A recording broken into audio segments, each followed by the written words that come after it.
Hey guys, today I'm going to show you how to install my bearing upgrade kit for the S197 Viking shocks. Basically what this is it is a kit that removes the deflection in the lower part of the shock. So when you sandwich the top of the shock, you flatten the rubber, the durometer goes up immensely and the top of the shock doesn't have a lot of deflection, but when you have a sleeve design like this that gets forced in this direction, it deflects these poly bushings quite a bit, especially if they're worn. So I came up with this kit with a 5/8 stainless bearing and billet aluminum spacers, machined specifically for a precise fit, spec'd around the M12 factory bolt, goes in, torque it down, 83 foot-pounds, you're good to go. I get hit up by a lot of people on, what tools to use. I'm just going to show you guys how I do it. Everybody has a hammer. Everybody has some type of extension. Everybody has sockets. And this is a snap ring plier. I think I got this at Harbor Freight. This is one that you actually use. There's different styles. This one goes in and you compress it so you can put it down in here. So I'll show you. I just wanted to make this video. I'm trying to make sure that every product I offer has a pretty clear video on what to do. So I'm going to go ahead and get to it, just like I'm doing this on my own car, right? So I have the shocks off. For clarification purposes, these are actually for an independent rear suspension Cobra, but they're very similar to an S197. I'm converting them to my Ultra Shock because it has the same valving as my Ultra Shocks, okay? So I'm going to go ahead and get started. You take your shock off, take an extension like this. This is what I always do anyways. Put it like this, and basically you're just going to hammer it out. You can use whatever you want. You can use there's all kinds of things you can do. Typically when I get to this point, you can take, well, there you go. Sometimes you can stack the adapters or the extensions, but that came right out. So there's that. I'm going to get this one out of the way because once I do one, then you guys will get the idea. Now what you have is you just have a bushing here. So there's all kinds of ways to get this out. You can fight it. What I think I'm going to do, since these are like a 90 durometer, I think what I'm going to do is I'm going to probably just use a new razor blade. So this should be pretty quick and easy. I mean, there's all kinds of ways you can take it out. Let me turn this on real quick. But this should actually work pretty good. I just want to say I've actually never done this with a razor. I've done plenty of the bearing conversions because I have people send these to me that aren't confident they can do it. Okay, so that was pretty easy, wasn't it? So you got that. Now that we have that done, socket. This is a 3/4 inch 3/8 socket. So I'm going to guess that I could probably just smack that out with it. Hopefully. Like I said, I've actually never done it this way. Oh yeah, that's beautiful. So that came right out. So now you have the bare bushing housing. If you look close, and I don't know how well the light is, if you look close you'll see there's grooves for snap rings in here. Okay? What you're going to do is, the very first step is to put one snap ring in and seat it. That way you can put the bearing down. What I have found is do not fight. Actually, you know what? I've never done it this way either. I wonder if I can, because usually I fight trying to get these pliers out. So what I have found is that in the past, I've done it too, but people will like try to put this down and then get it down to the bottom. Just do the top and then flip it over. So you're going to get this down, you're going to put it right in that groove, and you're going to let go. Boom. Always check it. Make sure you check it push up and down on it, make sure it, because sometimes it's not seated right.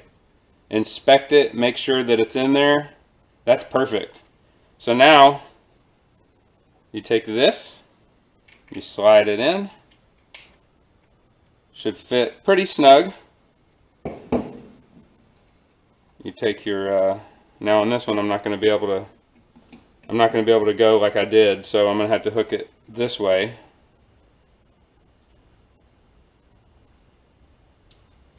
Okay, come on. And then you come down here, and you got to kind of do an angle, and then you can bring out these pliers, and then you can hit it with that socket. That's why I have that socket out. So you come down, kind of get it in that groove, come down with this as much as you can. See, that's what you're going to run into. So these snap ring pliers, these little protruding pieces, they're going down too far, so then you have to kind of strategically make it more shallow so it doesn't bottom out, and then you just try to get it down as far as you can. There it goes. Okay, so it looks like it's in there, but what I always do is, just to make sure, I put this socket over it, and the 3/4 socket kind of, it fits really good, and I just give it a couple little taps. Actually, I just felt it snap into place.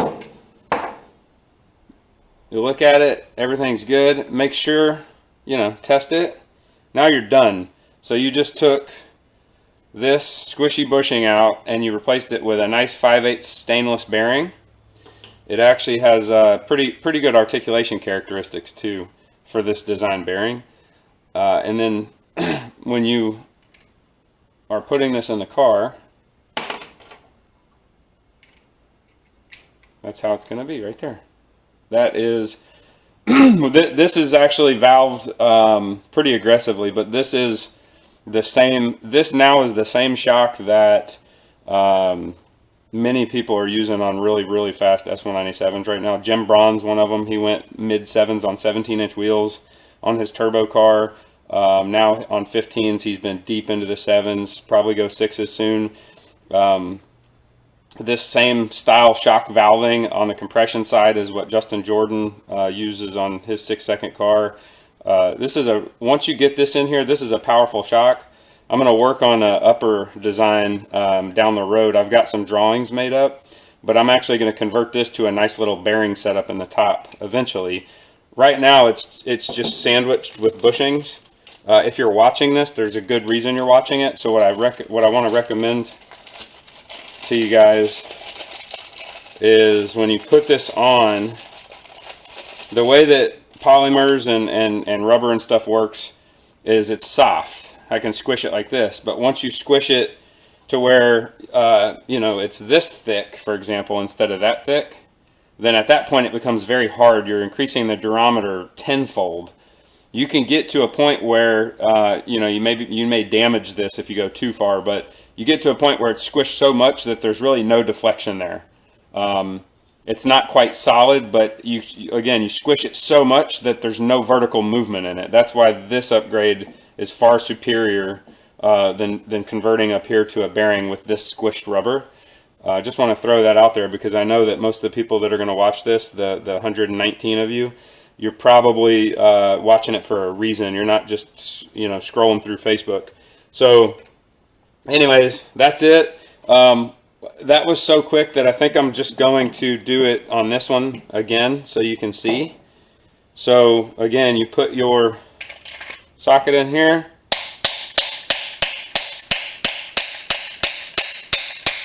I'm living on the edge a little bit. You probably want to mount this if you want to be more precise. I'm just kind of sending it. Take that out. Take the razor.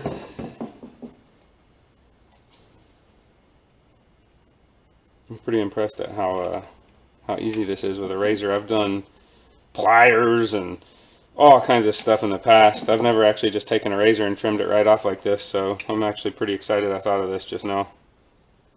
Alright. I'm pretty sure when Viking does this stuff, they use, you know, presses and everything else. Alright. But, you know, we're garage mechanics, we don't have that.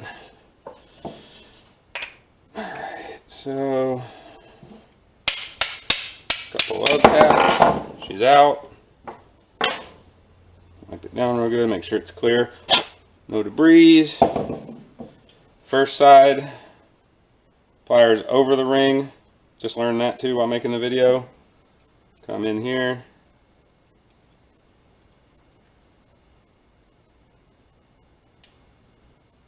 And done.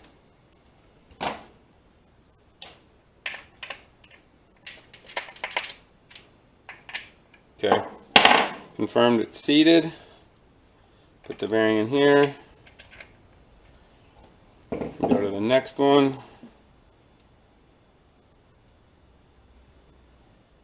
Barely get it on there.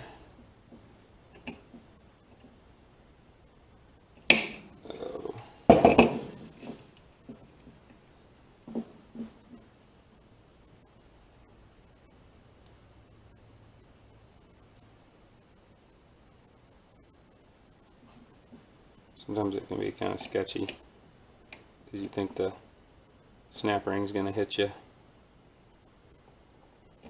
There it goes. Oh, did you hear it snap?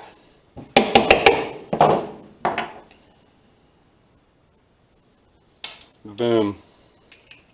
Now I will be listing these for sale because I used them to demo this video. So somebody's going to get probably close to $100 off on this brand new set of KellTrac Ultra Shocks.